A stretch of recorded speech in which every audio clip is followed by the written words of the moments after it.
akkam nagaa jirtu lafa jirtanitti nagaa fayyaanni waaqayyoo isiniif haa baay'atu. Ergaa gabaabaa dabarsuun barbaade. Umriin nuti biyya lafaa kanarra jiraannu umrii gabaabaadha. Umrii gabaabaa kana keessatti immoo akka nama barabaraan biyya lafaa kanarra jiraatutti yaaduu dhiifne otoo lubbuudhaan jirru obboleessa keenya obboleettii kennaaf jaalala agarsiisu wal gargaaru tunurra jiraata. Yeroo baay'ee biyya keenya kana keessatti namni egga du'e balaan wayii eegga uumame booda walii o'uun walii mararamuun waliif bo'uun kun hin baay'ata.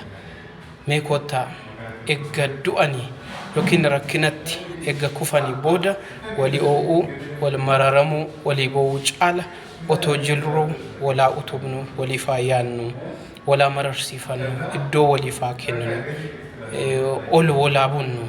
Kufaatiin obboleessa keenya badiisi obboleessa keenya nuuf faayidaa tokko waan buusuun qabu. Kanaaf nagaa jaalala gammachuu dhaan jiraachuuf walii keenyaaf iddoo haa kennu. Waaqayyo biyya keenyaaf saba keenyaaf nagaa gammachuu jaalala haa baay'isu. Nus walii keenya kana haa yaannu. Eebbifama.